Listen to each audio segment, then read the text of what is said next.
Bonjour à tous. Donc, je vais commencer ce dernier cours par rapidement résumer tout ce qu'on a vu jusqu'à présent.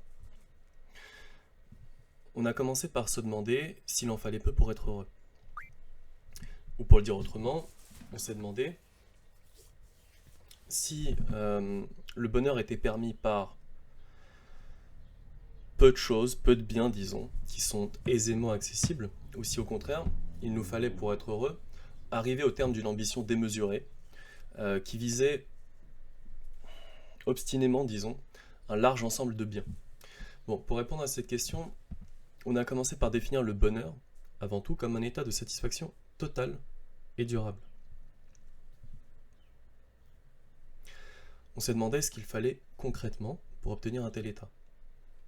On a vu dans un premier temps avec Schopenhauer que la satisfaction supposait un manque, c'est-à-dire une souffrance. On a vu que pour Schopenhauer, la satisfaction était de courte durée, elle était brève, et qu'elle supposait nécessairement un manque. Ce qu'on nomme satisfaction, c'est le fait de combler ce manque, c'est le fait de supprimer cette souffrance. Le problème, c'est que cette satisfaction est brève, et une fois qu'elle est obtenue, elle laisse place à un vide, à une absence de but qui nous est insupportable. Et c'est précisément ce que Schopenhauer appelle l'ennui. La seule chose qui nous libère de l'ennui, c'est justement le renouvellement du manque. C'est le retour à la souffrance. C'est la naissance d'un nouveau désir qu'il nous faut de nouveau satisfaire. Bon. Donc, pour Schopenhauer, notre existence est condamnée à osciller tel un pendule de la souffrance à l'ennui, de l'ennui à la souffrance, avec entre les deux certainement des moments de satisfaction qui sont rapides, qui sont brefs, mais principalement, ce à quoi ressemble une existence humaine, c'est une alternance entre souffrance et ennui. Bon.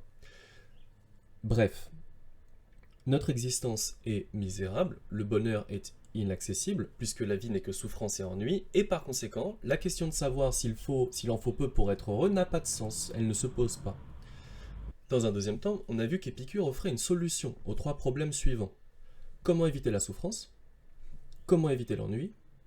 Et comment remplacer ces deux choses par un état de satisfaction total et durable ? Pour Épicure, il suffit de trier en fait nos désirs pour ne garder que ceux qui sont absolument nécessaires, ceux dont on ne peut pas se passer, ce qui laisse place à un type de satisfaction, un type de plaisir qui ne dépend pas d'un manque. Ce plaisir qui est lié à l'absence de trouble, c'est précisément en ça que consiste la vie heureuse. Parce que cette satisfaction, elle est totale et elle peut être durable. Donc voilà notre grand 2. En réalité, il en faudrait peu pour être heureux. Enfin, on a été amené dans un troisième temps à se demander pour quelle raison la conception d'Épicure nous paraissait, disons, s'opposer à nos intuitions.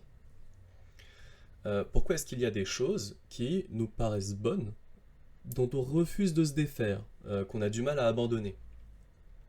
Et j'avais pris l'exemple de la moralité. Et je crois que c'est justement ça que vient illustrer la nouvelle d'Ursula Le Guin. On pourrait lire en fait la nouvelle d'Ursula Le Guin, Ceux qui partent de Mélas, justement comme une expérience de pensée qui permet d'explorer ce problème.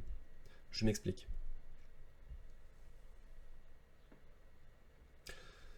On peut s'entendre sur le fait que ceux qui vivent à Aubenas, à l'exception d'un seul, sont heureux. Vous vous souvenez, hein, le bonheur de tous dépend de la torture infligée à un enfant. Bon.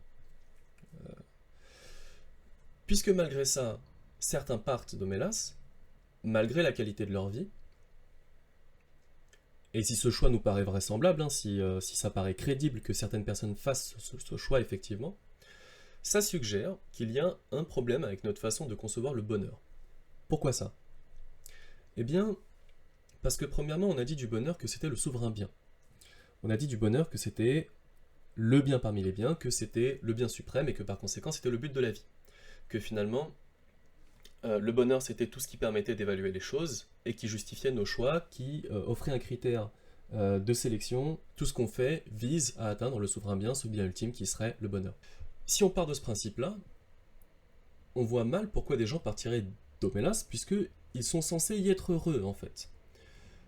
Qu'est-ce qu'ils peuvent bien chercher en dehors d'Homélas si ce qu'on cherche réellement, au fond, à y bien regarder, c'est le bonheur?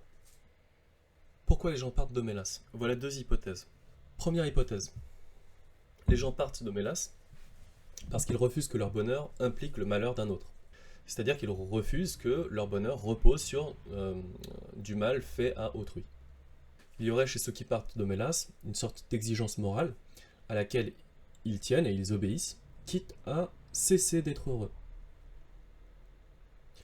Et donc le bonheur ne serait dans ce cas-là pas le souverain bien, puisque s'il l'était, tous nos choix s'expliqueraient par lui en fait.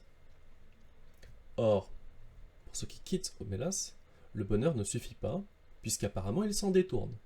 Il n'y aurait pas que le bonheur qui compte, mais ce qui compterait, ce serait également les moyens pour y accéder, pour y parvenir. Effectivement, si des gens restent à Homélas, malgré le fait qu'ils prennent conscience que leur bonheur repose sur la souffrance d'un autre, ils préfèrent. Il y a un choix égoïste en fait qui est fait par ceux qui restent à Homélas. Et si le bonheur était vraiment ce qu'on cherchait, en fait ce choix-là se comprendrait parfaitement bien. Et ce qu'on comprendrait pas, ce qui serait surprenant, ce serait justement que des gens partent d'Homélas. Selon cette hypothèse, cette première hypothèse, la moralité ne tirerait donc pas sa valeur du plaisir qu'elle pourrait nous procurer, d'accord? Et donc, le principe duquel on partait, à savoir que le plaisir était la seule chose à posséder une valeur intrinsèque, ce principe-là est faux. Il y aurait d'autres choses qui possèdent une valeur intrinsèque, par exemple la moralité. D'après les hédonistes, le bonheur consisterait à maximiser son plaisir, à minimiser sa souffrance. Si la moralité justifie des choix malgré le fait qu'elle soit étrangère au plaisir, ça voudrait dire que l'hédonisme est faux d'une certaine manière. Mais je rendrai cette idée plus tangible un peu plus tard. Donc, par conséquent, la maximisation du plaisir n'est pas le but de la vie, puisqu'on peut poursuivre d'autres biens. On peut s'ordonner à autre chose que le bonheur. Et c'est ce que font les gens qui partent d'Homélas. Voilà la première explication du comportement des gens qui partent d'Homélas. Voici la deuxième hypothèse. Et c'est celle de Mill. Ceux qui partent d'Homélas le font parce qu'ils deviennent incapables d'être heureux dès lors qu'ils apprennent que leur bonheur repose sur la souffrance d'un autre. Et c'est pas pareil. Dans le premier cas, on se refuse au bonheur. Dans le deuxième cas, c'est le bonheur qui nous est refusé. C'est-à-dire que le fait d'apprendre la vérité nous empêche d'être heureux. Selon cette seconde hypothèse, le fait d'apprendre la vérité sur la ville d'Homélas, le fait d'apprendre que le bonheur repose sur une injustice, puisque, je veux dire, l'enfant d'Homélas, il n'a rien demandé. Il n'y a rien qui justifie réellement sa souffrance. Bon. Ce constat-là suffit, en fait, à tirer certains habitants d'Homélas de leur vie heureuse. En réalité, ceux qui quittent Homélas n'abandonnent rien, au fond, puisque leur vie n'est déjà plus heureuse. Ils ne sont déjà plus heureux lorsqu'ils partent d'Homélas. Et donc, s'ils partent d'Homélas, c'est pour chercher la vie heureuse. Donc, le fait d'apprendre la vérité les tire de leur vie heureuse. Et s'ils partent, c'est simplement pour chercher le bonheur ailleurs, puisque Homélas ne leur offre plus ça. Voilà la deuxième hypothèse. Et ça n'est pas incompatible avec l'hédonisme. Et je crois que c'est justement ce que Mill dirait. Je pense que Mill dirait que la moralité, tout comme l'intelligence et l'instruction, sont des facultés de jouissance supérieures qui permettent des plaisirs qui participent à notre bonheur. Mill insiste sur le fait qu'être heureux, ça ne revient pas à mener une vie totalement et durablement satisfaite. C'est avoir des jouissances variées et profondes. Comme Épicure, Mill conçoit la vie heureuse comme fondée sur le plaisir. Les deux sont des hédonistes. Mais le bonheur tel qu'il est conçu par Mill connaît, disons, des degrés. On peut être plus ou moins heureux. L'exemple que j'avais pris, c'était celui de la vie du hamster. Je vous disais, la vie d'Épicure, ça serait presque une vie de hamster, complètement satisfait, complètement comblé. Et pour Mill, ça n'est pas en ça que consiste notre bonheur.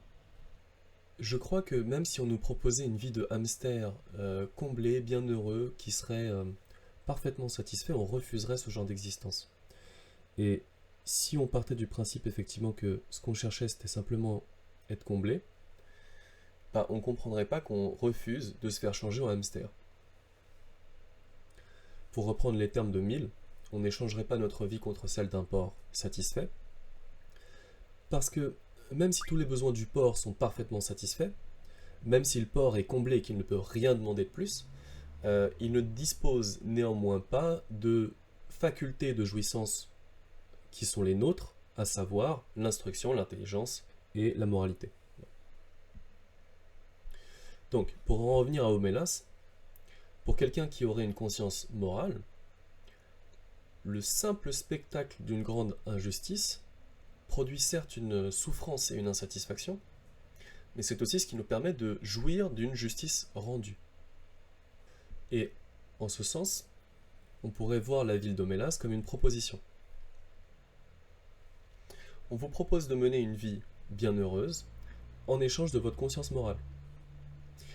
Si vous acceptez de fermer les yeux sur la souffrance de cet enfant, vous ne souffrirez pas d'une telle injustice et vous serez heureux. Et d'aucuns ne sont pas prêts à faire ce sacrifice parce qu'ils tiennent justement à ce genre de plaisirs particuliers que sont les plaisirs moraux. Et je pense que Mill expliquerait le départ de ceux qui partent en disant que cette ville les empêche d'un côté de profiter de plaisirs moraux et les soumet d'autre part à un grand déplaisir moral. Et lorsque ceux-ci refusent de sacrifier leur moralité, ils préfèrent détourner les yeux de l'enfant pour ne plus continuer à souffrir, et partent chercher des plaisirs moraux ailleurs. Donc, partant du principe que cette seconde hypothèse est la bonne, on pourrait dire que, pour être heureux, en réalité, il n'en faut pas peu. Il en faut peu pour être comblé, il en faut peu pour être parfaitement satisfait. Mais en réalité, il ne faudrait pas se satisfaire de peu si l'on veut être heureux. Il faudrait au contraire être exigeant et poursuivre les plaisirs, toujours les plus intenses, toujours les plus variés. L'évaluation, le critère, disons, d'évaluation d'une vie heureuse, ça serait ainsi la somme totale des plaisirs dont elle a pu jouir. Et plus les plaisirs sont intenses, durables et profonds, et plus ceux-ci produisent une vie heureuse, et ça n'est possible que par l'exercice de nos facultés de jouissance supérieure, que sont l'intelligence, l'instruction et la moralité. Et ce que dit Mill, c'est que quelqu'un qui connaîtrait les plaisirs que ces facultés-là proposent, refuserait de s'en défaire, malgré l'intensité d'autres plaisirs qui seraient inférieurs du coup. Et c'est ce qui justifie qu'on parte d'Homélas. Bon, c'est peut-être un exemple bête, mais si vous prenez plaisir à fumer du hashish, c'est une chose, mais ce plaisir-là vous empêche de réfléchir clairement, et par conséquent d'accéder à des plaisirs, disons, liés à l'intellect, et par conséquent, on comprend qu'on puisse se refuser à ce genre de produit, à ce genre d'usage de stupéfiants, vous voyez. Jérémy nous pose une question. Est-ce que selon Mill, il faudrait chercher uniquement les plaisirs complexes, ou alors on peut aussi chercher un plaisir qui ne fait pas appel aux facultés supérieures? Pour Mill, ce qu'il compte, c'est la variété des plaisirs. Donc, ce que Mill préconiserait, ça serait justement que vous preniez plaisir effectivement à une sonate, vous preniez plaisir à voir des films d'auteur, mais également à voir un bon Marvel, jouer à un bon gros jeu vidéo genre Street Fighter ou PUBG, vous voyez, il faut être dans les deux. Il faut justement multiplier la variété des plaisirs que l'on peut ressentir. Pour conclure, sur ce qu'on a vu, et en fait même sur le chapitre de manière générale, il faut remarquer que l'hédonisme de Mill permet de concilier le fait que, d'un côté, le plaisir soit la seule cause du bonheur, ça c'est l'hédonisme, et le fait que, de l'autre, on refuse le bonheur tel qu'il est conçu par Épicure ou par Calliclès, qu'on refuse de prendre de l'héroïne et qu'on refuse de continuer à vivre à Homélas. Bon. Toutes ces choses offrent un plaisir que Mill considère ne pas être à la hauteur, disons, de ce qu'offre une vie intelligente, d'instruction et de moralité. Voilà, clean, c'est carré. Maintenant, si vous le voulez bien, prenons le temps d'examiner la première hypothèse et de donner du crédit à la première hypothèse. Et si en réalité le plaisir n'était pas la seule chose qui comptait pour nous. Alors, Robert Nozick, hein, c'est un philosophe américain contemporain, deuxième moitié du XXe siècle, il est mort en 2002, enfin c'est vraiment récent. Et il propose une expérience de pensée qu'on appelle la machine à expérience, et je vais vous la soumettre tout de suite. Supposez qu'il existe une machine à expérience qui soit en mesure de vous faire vivre n'importe quelle expérience que vous souhaitez. Des neuropsychologues, excellents dans la duperie, c'est-à-dire la tromperie, hein, l'illusion, pourraient stimuler votre cerveau de telle sorte que vous croiriez et sentiriez que vous êtes en train d'écrire un grand roman, que vous êtes en train de vous lier d'amitié ou de lire un livre intéressant. Tout ce temps-là, vous seriez en train de flotter dans un réservoir, des électrodes fixées à votre crâne. Bon. Pour comprendre ce propos, il faut comprendre 2-3 choses. Il faut comprendre premièrement qu'il y a une corrélation entre notre état psychique, nos contenus mentaux, donc ce qui se passe dans notre esprit, hein, et notre cerveau. C'est-à-dire que par exemple, quand vous ressentez de la douleur, cette douleur que vous ressentez et dont vous faites l'expérience, elle est corrélée, elle est liée à l'activation de certaines zones dans votre cerveau. Et le plaisir, même chose, et en fait, n'importe quelle expérience que vous vivez est immédiatement corrélée à des motifs d'activation de votre cerveau qui sont les mêmes, disons. Quand vous voyez un lapin, il se passe un truc dans votre cerveau, votre cerveau s'active d'une certaine manière, et il s'active toujours de la même manière lorsque vous faites l'expérience d'un lapin, si vous voulez. Si on activait votre cerveau de manière à ce qu'il s'active comme quand vous faites l'expérience d'un lapin, vous feriez l'expérience d'un lapin.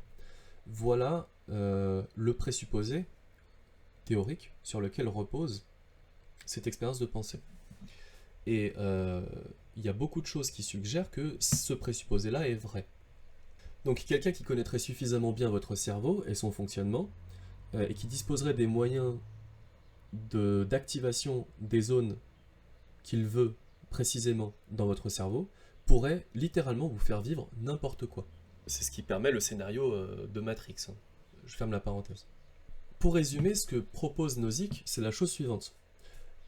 Il y a un scientifique qui vient vous voir et qui vous dit « Ok, j'ai une machine à expérience, elle est comme ça. L'idée est la suivante.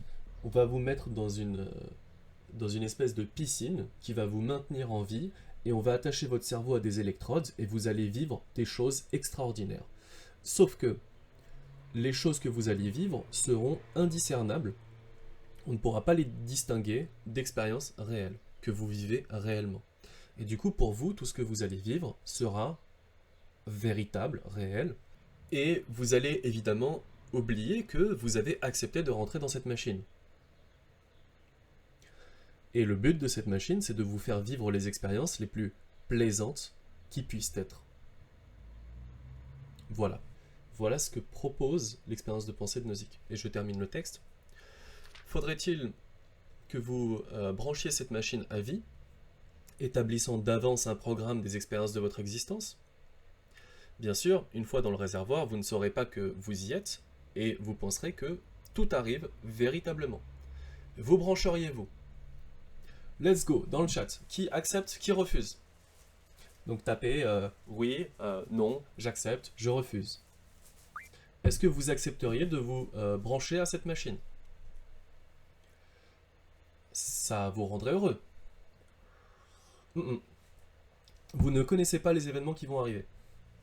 Mais vous savez, vous avez une seule certitude, c'est que les événements qui vont se produire vont vous rendre heureux. Ça, c'est sûr et certain. Vous le savez. Si ce qui produit pour vous le plus de plaisir, c'est de monter une montagne, de gravir une montagne et de réussir à gravir cette montagne, eh bien c'est ce que vous ferez. Si ce qui vous fait le plus plaisir, c'est de triompher de difficultés qui paraissaient insurmontables, c'est ce que vous ferez. Ça dure un certain temps où c'est jusqu'à la mort. C'est jusqu'à la mort. C'est jusqu'à la mort.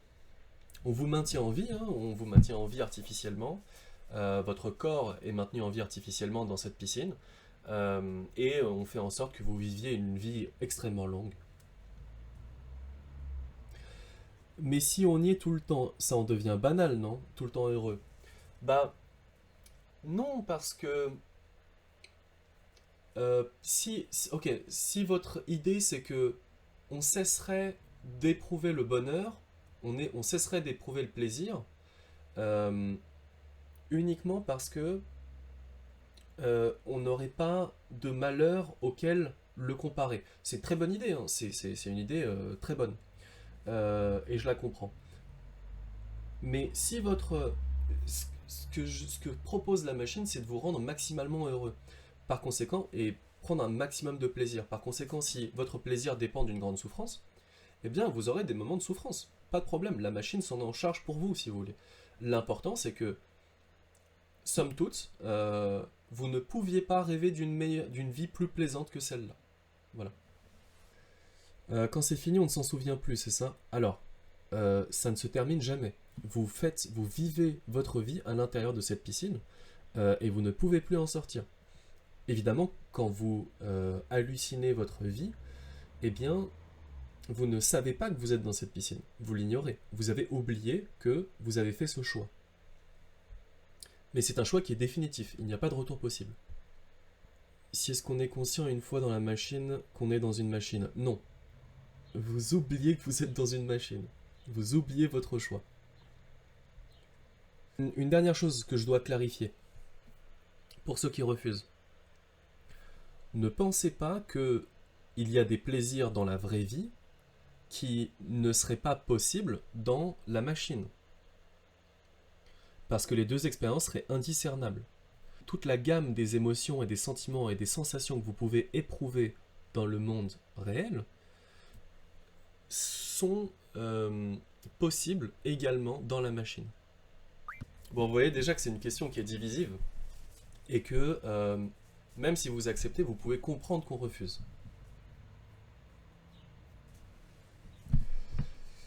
On peut comprendre, ça paraît rationnel qu'on refuse. Et là, on a un problème.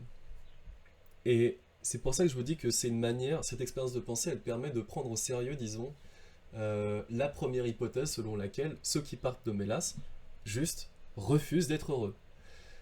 Si vous refusez de rentrer dans la machine, vous refusez d'être heureux, en fait. Alors, Jérémy nous dit, on dirait quand même qu'on n'est pas la cause de notre bonheur. Et alors? Est-ce que c'est quelque chose qui compte pour vous? Parce que si ça compte d'être à l'origine de votre bonheur, ça veut dire qu'il n'y a pas que le bonheur qui compte. Et que les manières pour y parvenir comptent aussi. Et c'est justement ça la première hypothèse qu'on examinait dans l'histoire de Mélas. Pour expliquer que les gens partent de Mélas.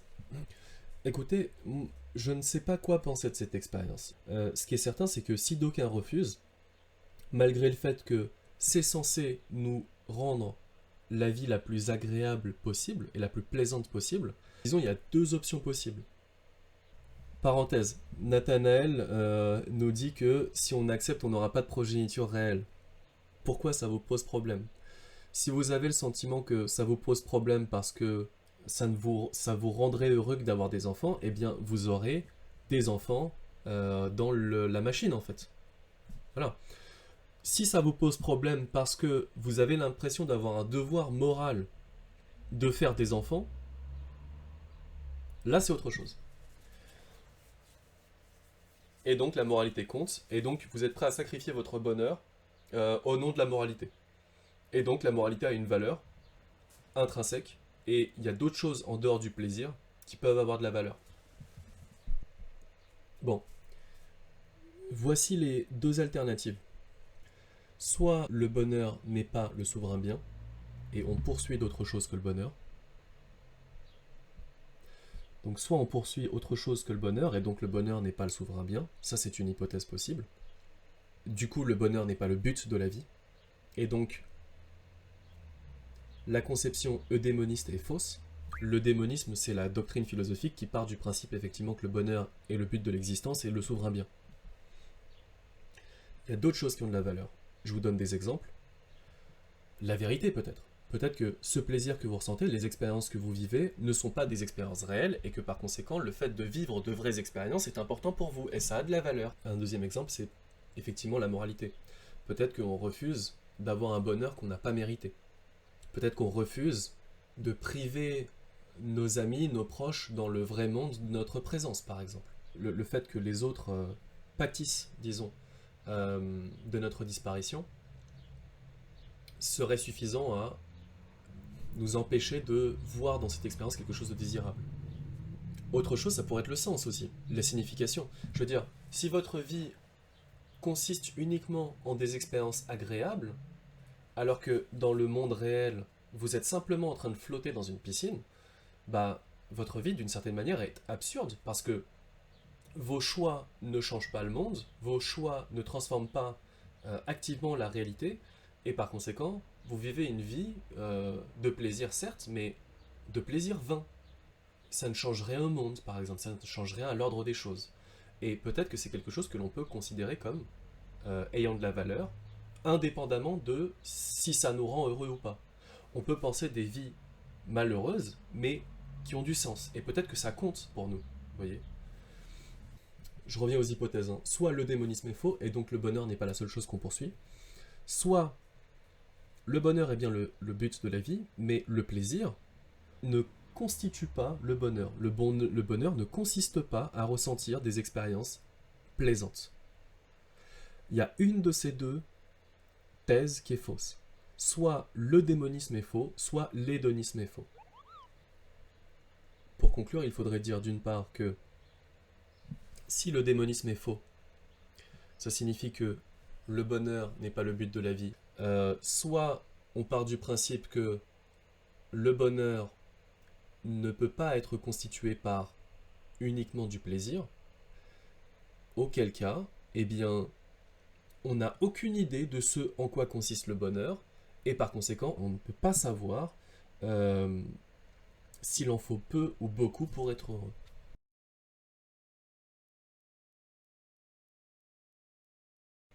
Peut-être que Schopenhauer a raison et qu'on n'est pas fait pour être heureux.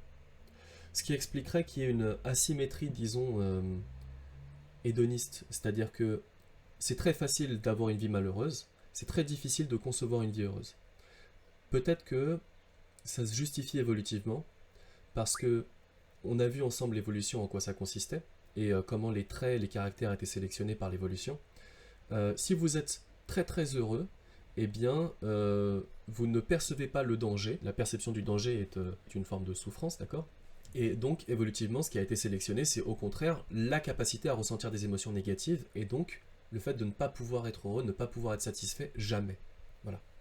Mais néanmoins, si le bonheur est une illusion, au moins, c'est une illusion qui est constructive, c'est une illusion qui nous donne une orientation, un but à atteindre, et donc d'une certaine manière donne à notre vie, et ça amène l'humain justement à un développement culturel et historique.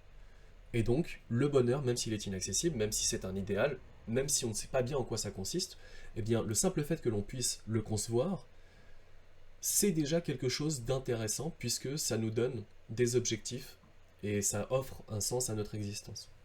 Je ne sais pas bien en quoi consiste le bonheur. Je pense que une vie heureuse doit nécessairement constituer une réponse convaincante aux questions suivantes.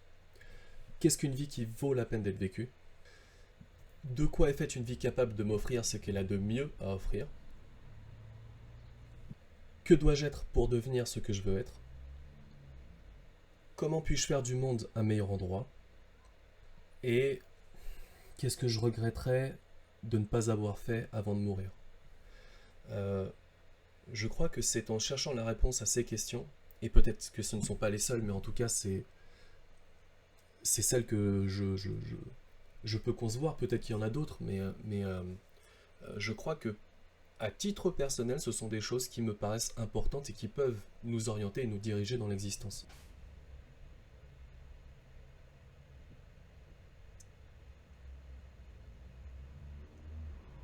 Peut-être que si on ne se pose pas la question, on ne réalise jamais que notre vie n'est pas à la hauteur de nos attentes. Et c'est pour ça que la mort est importante. Je m'explique. Si j'ai le sentiment que quand des proches meurent, vous vous rendez compte, vous réalisez que notre temps sur Terre est limité et que vous n'avez qu'une seule vie en fait. Et vous, d'une certaine manière, tout ce qui avait de l'importance pour vous avant cesse d'en avoir, et il y a une espèce d'interrogation de quelles sont nos attentes? Qu'est-ce qu'on attend de la vie? Est-ce que ce que je veux, c'est vraiment une paire de Nike? En fait, la mort des gens qui nous sont proches nous pousse à réévaluer notre vie et à redéfinir ce qui constitue pour nous une vie heureuse, parce qu'on prend conscience que notre temps est limité. Et, et en fait, on peut se rendre compte qu'on vivait mal, et qu'on n'était pas acteur de cette vie, en fait. Pour le dire autrement, la vie est faite de souffrance. Schopenhauer a raison. La vie, c'est la maladie, c'est la vieillesse, c'est la mort, c'est la souffrance. Bon. Quel est le genre de vie qui me permettrait de justifier cette souffrance? Quel est le genre de vie qui me permettrait de dire ouais, si c'était à refaire, je le ferais. Malgré tout. Malgré toutes les déceptions, malgré toutes les souffrances, et si c'était à refaire, je le referais. Sur ces questions de sens, j'aimerais beaucoup revenir, mais malheureusement on manque de temps, et peut-être que je ferai une vidéo là-dessus.